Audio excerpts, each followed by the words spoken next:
안녕하십니까. 오늘은 인간 관계에 성공하게 대해서 제1부 인간관계의 기초에 근거해서 제2장 문화와 인간관계에 대해서 오늘은 함께 공부하도록 하겠습니다. 여러분들의 교재를 참고하도록 하겠습니다. 교재를 보시고요. 잠시.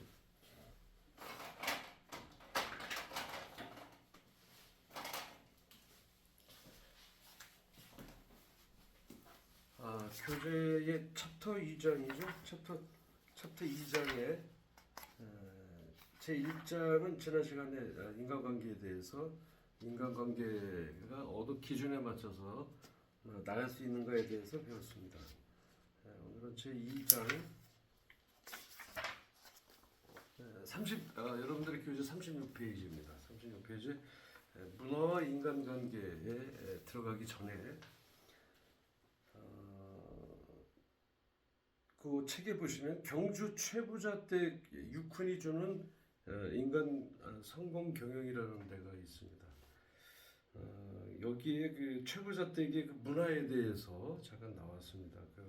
그 최씨 집안에 6가지의 가르침이 있는데 이게 어쩌면 한국 전통에 우리가 살고 있는 그런 문화가 아니었었나 이렇게 생각이 듭니다.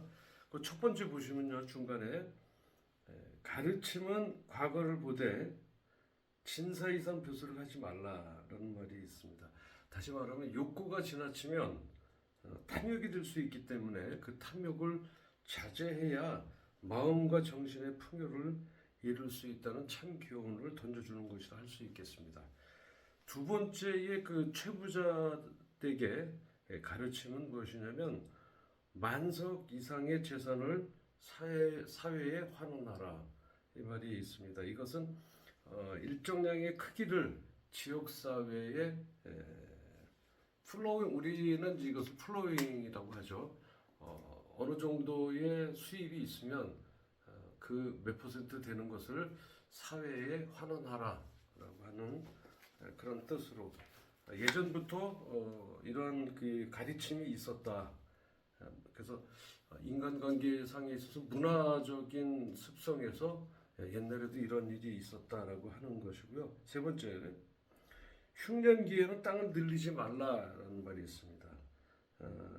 이는 가진 사람이 욕심을 더하여 없는 사람이 그것을 우리가 얘기할 때 99가지를 가지고 있는 사람이 하나를 더 가지려고 발버둥 칩니다. 그래서 100개를 채우려고 하는 그런 그 현대 사회에 일침을 가하는 그런 말이라고 이렇게 하지 않을 수 없겠네요. 이것은 옛날에 고도의 노블리스 오블리제라는 도덕적 참정신이 투철했다 이렇게 볼 수가 있습니다. 여러분 노블레스 오블리제라는 말 익히 들어서 다 아시겠지만 일단 잠깐 과거에 최부자 댁에서 했었던 게 바로 노블레스 오블리제와 같은 그런 뜻이 아닌가 생각합니다.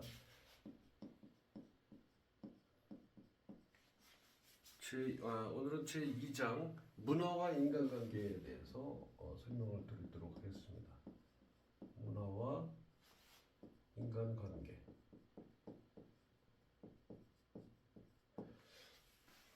노블리스 오블리제라는 말은요. 노블리스 오블리제라는 말은 어떤 사전적인 것을 떠나서 그 참뜻은 뭐냐면 귀족의 의무, 자격 뭐 이런 것들이 이제 거쳐서 현대 사회에서는 가진 사람들에 대한 규범이라고 얘기할까요?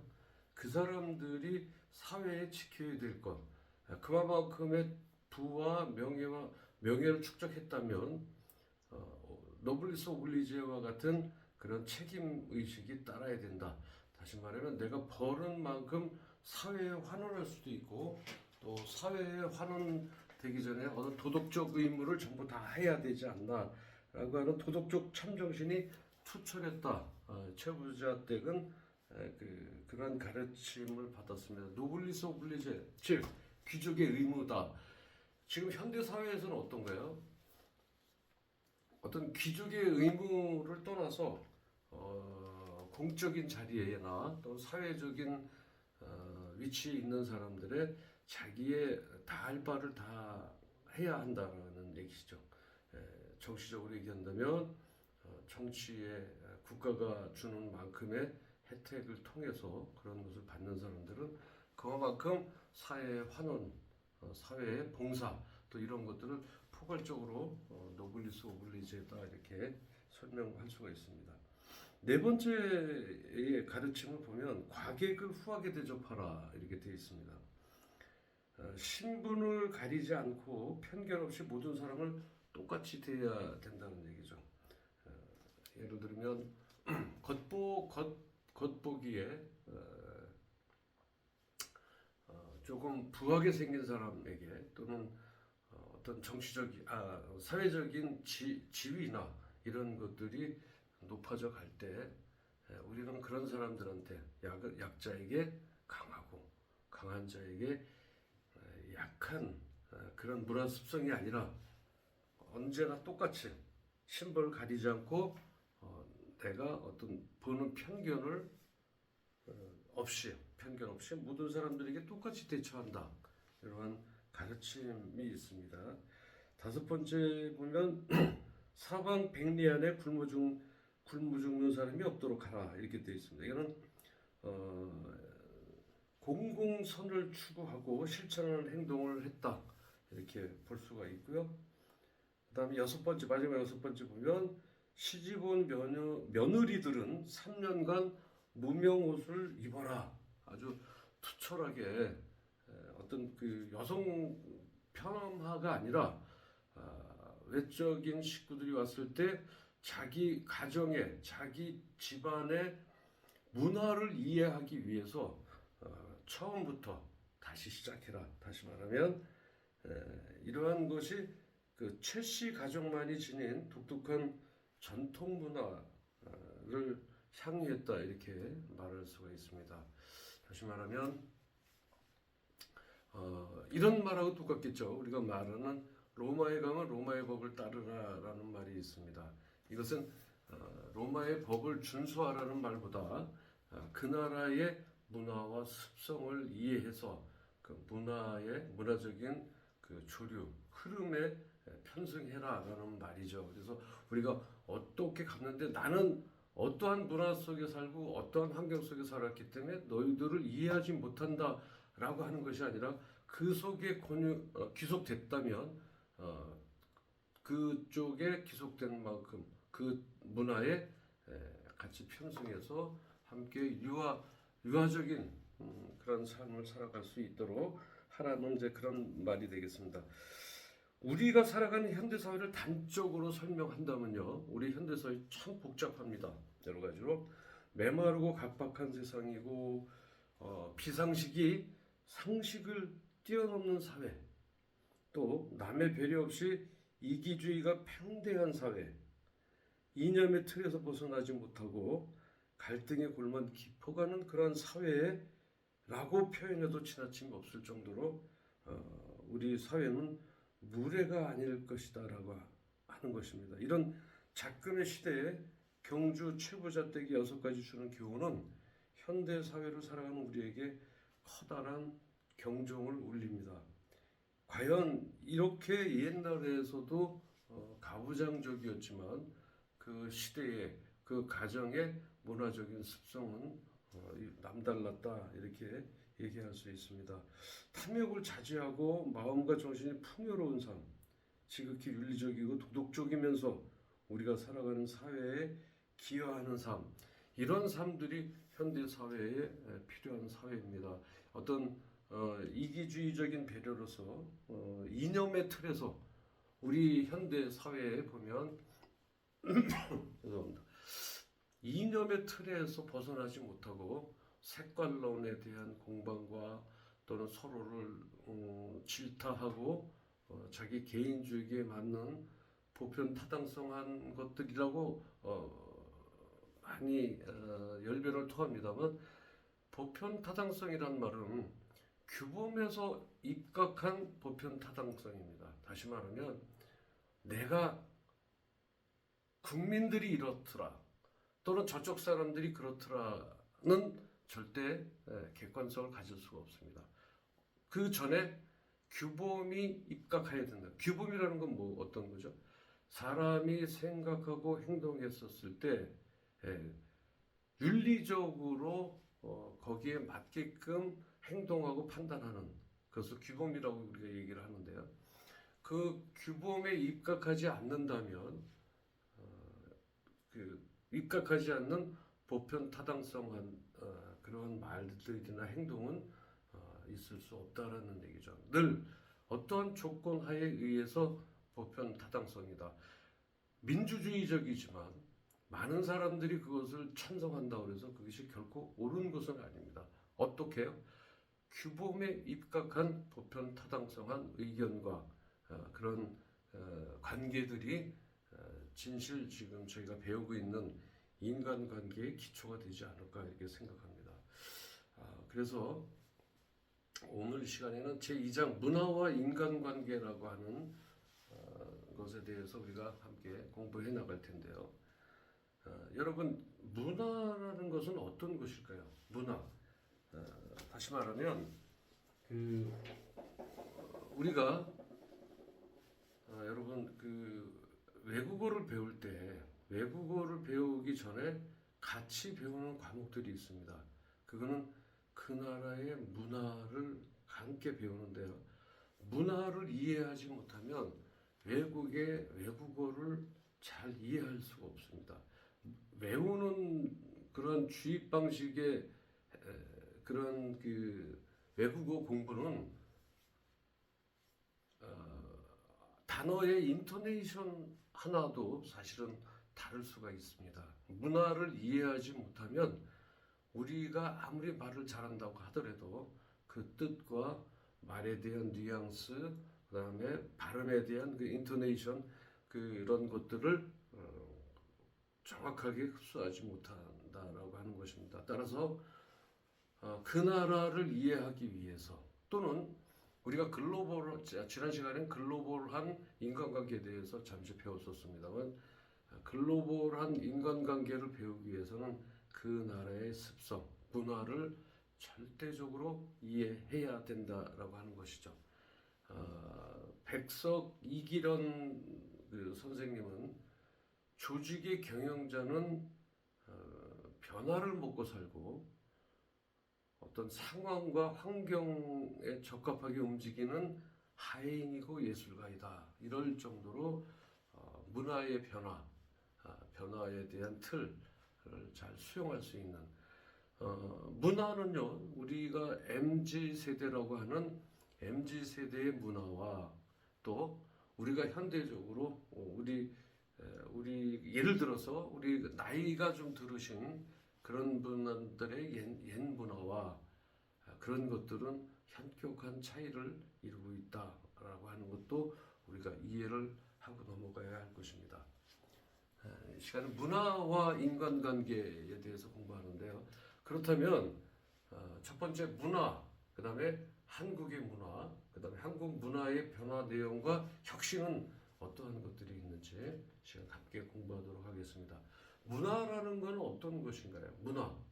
우리가 학술적인 개념으로 또는 그 단어를 이해한다라고 하면 자연적인 그들의 모든 것을 인간이 변화시킨 인위적인 창조물, 그런 인위적인 창조물로서 문화라는 건 뭔가요? 문화라는 건 이 문화라고 하는 건 컬처라고 얘기합니다. 컬처 다시 말하면 창조물로 문화는 그 국가의 또는 인위적인 창조물입니다. 왜 자연적인 창조물이 아니라 인위적인 창조물에서 생겨난 규범이기도 하고요. 그리고 우리를 둘러싼 세계를 어떻게 인식하는가 결정하는 요소가 바로 문화를 이해하는 것입니다. 인간관계를 원만하게 영위하기 위해서는요, 계속 말씀드렸습니다만 그 사회의 문화와 그 사회에 속한 각 조직의 문화에 대해서 이해와 학습이 선행되어야 된다는 것입니다. 국가가 다시 말하면 자연적인 그대로의 모든 것을 인간이 개발하는 거예요. 자연적인 모든 예를 들면요, 어떤 그 신앙적인 것들, 아까 우리가 어떤 곳에 살고 있죠? 다원적인 그런 주의에 살고 있습니다. 즉, 뭐 책에 나오겠습니다만 어떤 표시 문화도 그렇습니다. 우리가 이렇게 동그라미 이렇게 얘기하는 건 어떤가요? 우리가 오케이라는 말입니다. 좋다라는 말도 있지만 이것을 부정적으로 쓰는 데가 있습니다. 이거는 아무것도 아니다. 이것을 욕으로 표현하는 국가의 문화가 있습니다. 이렇듯이 그 전에 있었던 자연적인 그들의 모든 것을 인간이 개발하고 변화시킨 인위적인 창조물로 문화는 인간의 행동이나 의사결정 방법,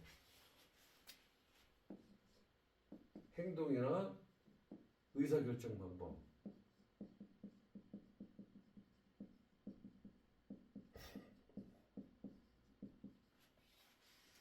행동이나 의사결정 방법, 그 다음에 감정, 생각 이런 것들이 있죠.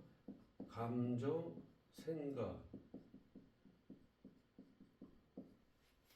이런 것들에 대해서 영향을 미치는 그것을 그 문화라고 얘기하고요. 우리를 둘러싼 어떤 세계를 어떻게 인식하는가에 대한 결정적인 그 결정을 짓는 요소의 한 부분이다 이렇게 얘기를 합니다. 영문학과를 가려면요 미국의 문화를 공부합니다. 아주 중요한 것이죠. 그래서 그것을 하지 않으면 단어를 알 수가 없는 것들이 상당히 많습니다. 우리나라도 단어가 표현하는 형용사가 상당히 많습니다. 특히 왜 해외의 그 다른 세계 국가들보다 그런 형용사가 되게 많다고 보죠. 예를 들면 노랗다는 말만 쓰는 게 아니라 누리끼리 하다, 노루끼리 하다, 뭐 노랗다는 표현에 대한 것들이 상당히 많습니다. 이것은 그 문화가 주는 독특한 그 자연적인 그 모든 것들을 그 국가에서 인위적으로 창출하는 것이죠.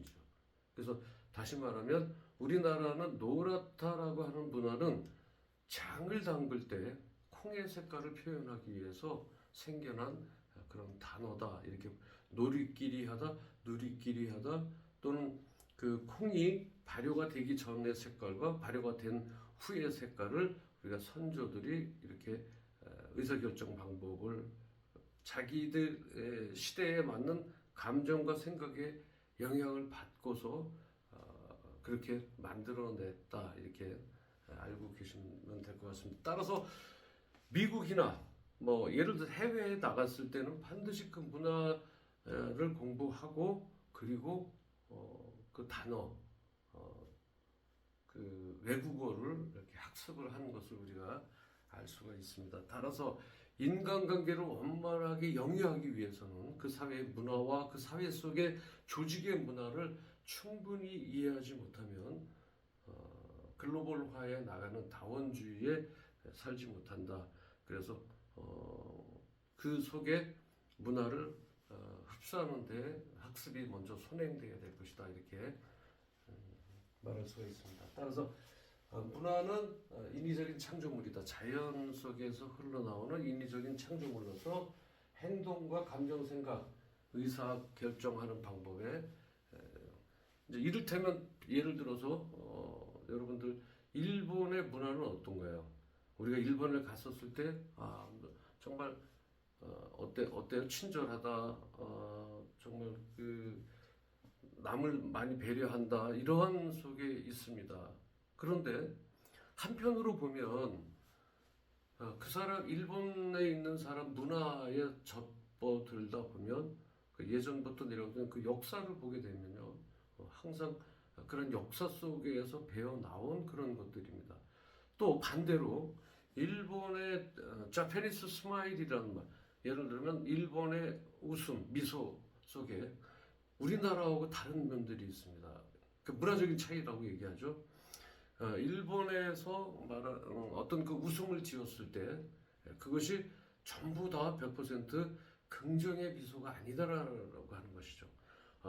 입장이 곤란했을 때 웃음을 나타내기도 합니다. 우리 한국의 문화는 어떻습니까? 내가 싫으면 벌써 얼굴에 표시가 나죠. 그리고 싫은 것은 싫다라고 얘기하는 그런 문화가 더 많이 발달되어 있습니다. 우리가 과친절을 하더라도 함께 표정으로서 행동으로서 그것을 제약하고 제재할 수는 있는데 일본의 문화적인 습성은요, 내가 싫더라도 상대방을 배려하는 입장에서 얼굴에 미소를 띄워줍니다. 그런 것으로 인해서 이런 것이 예전에 대기업에서 일본에 가서 아주 대기업 일본의 M 회사라고 하는 곳에 계약을 결정 지을 때 그 결정 짓는 그 과정에서 일본에서 그 계약서에 읽어보고 비수를 지었다 그래요. 이제 그것이 옳다, 자기네들 마음에 든다, 안 든다를 떠나서 그랬는데 그것은 그 대기업의 그 담당자들이 그 사인을 오케이로 알아듣고 계약을 성사했다라고 본사에 연락을 해서 그러나 그 다음에 그 계약은 이루어지지 않았습니다. 그 정도로 일본의 외적인 요소를 가지고 우리가 판단하는 것은 되게 위험한 그런 리스크를 안고 있다는 것이죠. 즉, 일본의 문화는 상대방의 배려를 위해서 자기의 감정을 드러내지 않는 그러한 그 문화적인 습성이 있습니다. 그래서 일본 말 중에서는 아리가타이 메이와쿠, 그러니까 감사하지만 너무 불편한 감사, 그런 물론 우리나라에도 그런 뜻이 있긴 합니다만 그러한 것이라고 하는 것은 일본 사람들이 되게 싫어하지만 겉으로 표시를 내지 않는다라고 하는 것에 대해서 우리는 그 일본의 문화를 충분히 경험해봐야 될 것 같습니다. 문화는요, 경험의 문화와 문화의 개념에서는 그렇다면 문화의 개념은 어떤 것인가? 문화 개념이요.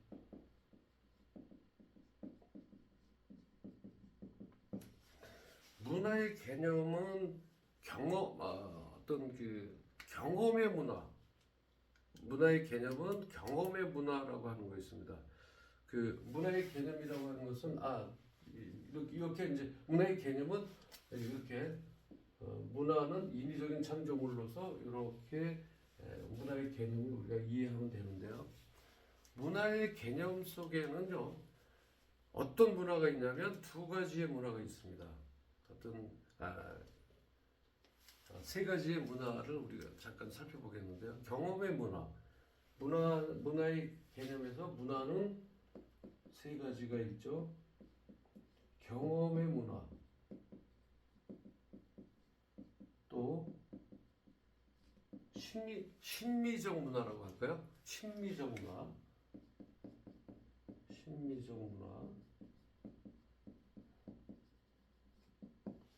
문화의 개념 쪽에 심미적, 그 다음에 규범적 문화가 있습니다.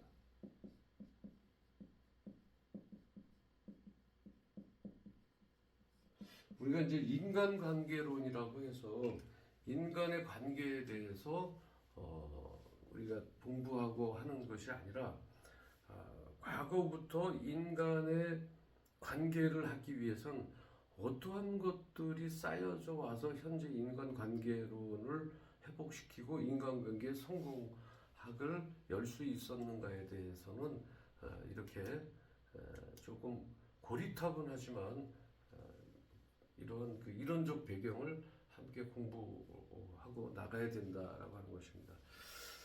첫 번째 우리가 봤을 때 경험 문화라고 하는데요. 경험의 문화. 다시 얘기하면 경험의 문화라가 이제 첫 번째 보시면요. 경험의 문화.